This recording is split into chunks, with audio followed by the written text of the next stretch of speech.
കർത്താവായ യേശുക്രിസ്തുവിന് നന്ദി പറഞ്ഞുകൊണ്ട് ഫെയ്ത്ത് വോയിസിലേക്ക് എല്ലാവരെയും ഞങ്ങൾ സ്വാഗതം ചെയ്യുന്നു.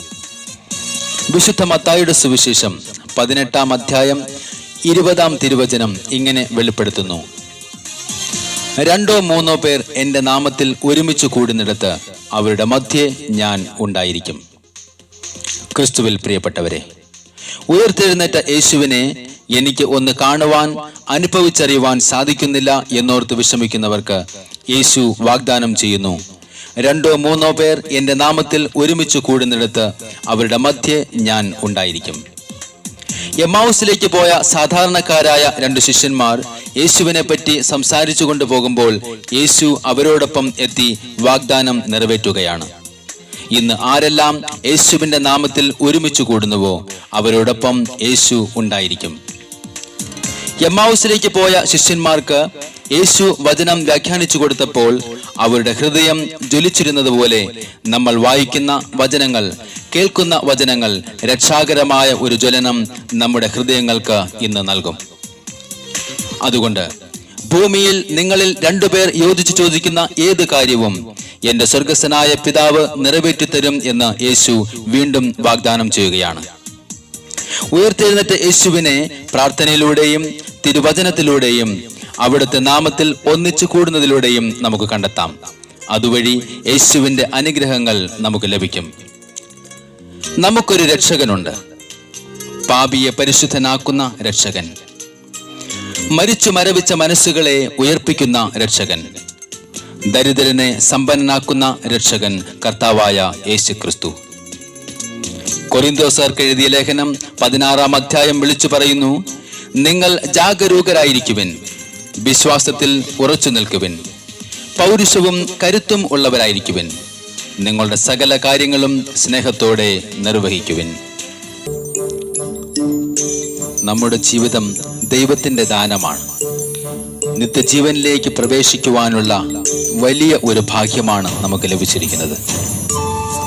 ജനിക്കുവാൻ കഴിയാത്ത കോടാനുകോടി മനുഷ്യർ ദൈവത്തിന്റെ മനസ്സിൽ മാത്രം സ്ഥിതി ചെയ്യുമ്പോൾ നാം എത്രമാത്രം ഭാഗ്യമുള്ളവരാണ്.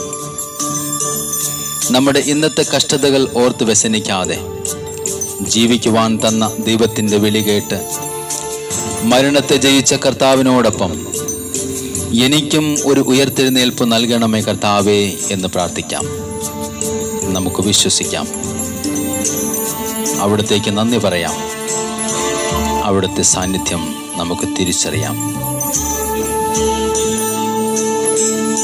എന്നെ നിത്യതയോടടുപ്പിക്കുന്ന എല്ലാ അനുഭവങ്ങൾക്കും യേശുവേ നന്ദി.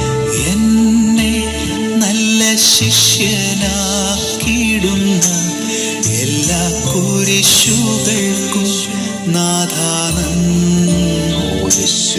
എല്ലാ തോൽവികൾക്കും നാഥാനന്ദി.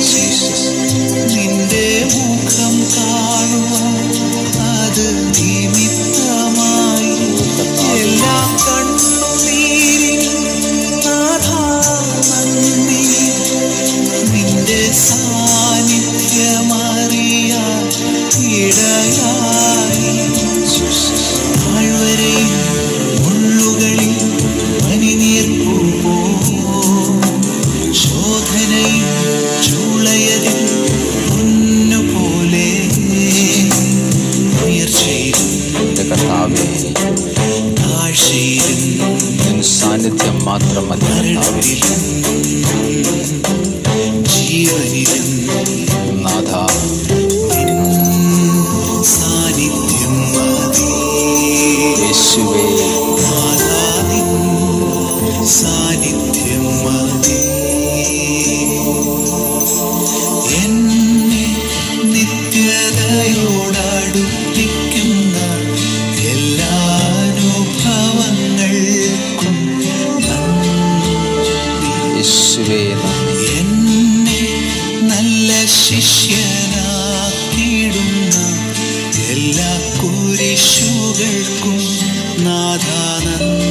ഓ കർത്താവേ, എല്ലാ തോൽവികൾ നാഥ നന്ദി കർത്താവേ.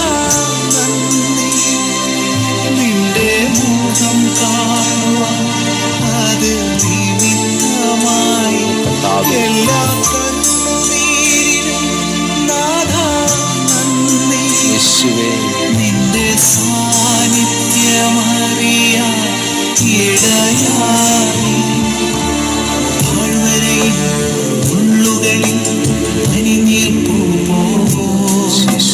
ശോധനയിൽ ചൂളയതിൽ പൊന്നുപോലെ കർത്താവേ, ഉയർച്ചയിലും താഴ്ചയിലും കർത്താവേ, മരണത്തിലും ജീവനിലും സാന്നിധ്യം മാത്രം മതി കർത്താവേ. സാന്നിധ്യം നാഥാ, സാന്നിധ്യം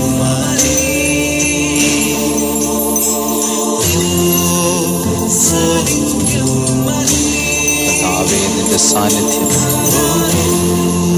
ഞങ്ങളുടെ എല്ലാ പ്രാർത്ഥനകളിലും ഉണ്ടാകട്ടെ, ഞങ്ങളുടെ ജീവിതത്തിലുണ്ടാകട്ടെ കർത്താവേ. ഞങ്ങളുടെ കുടുംബങ്ങളിൽ ഉണ്ടാകണമേ കർത്താവേ, ഞങ്ങളുടെ ആവശ്യങ്ങളിൽ ഉണ്ടാകണമേ കർത്താവേ. അങ്ങയുടെ അനുഗ്രഹം ഞങ്ങളിൽ കടന്നു വരട്ടെ നാഥ. സാന്നിധ്യം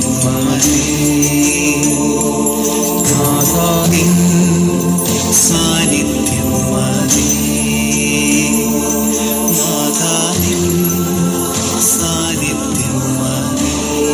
ഇന്നേ ദിവസം ഇത് കേട്ടുകൊണ്ടിരിക്കുന്ന സകലരുടെയും പ്രാർത്ഥനകൾ കർത്താവായ യേശുക്രിസ്തു കേൾക്കുകയും നിങ്ങളുടെ ജീവിതത്തിൽ ഏറ്റവും ആവശ്യമായിരിക്കുന്ന സാഹചര്യത്തെ അനുഗ്രഹിക്കുകയും ചെയ്യട്ടെ എന്ന് കർത്താവായ യേശുക്രിസ്തുവിന്റെ നാമത്തിൽ ഞങ്ങൾ പ്രാർത്ഥിക്കുന്നു. ആമേൻ.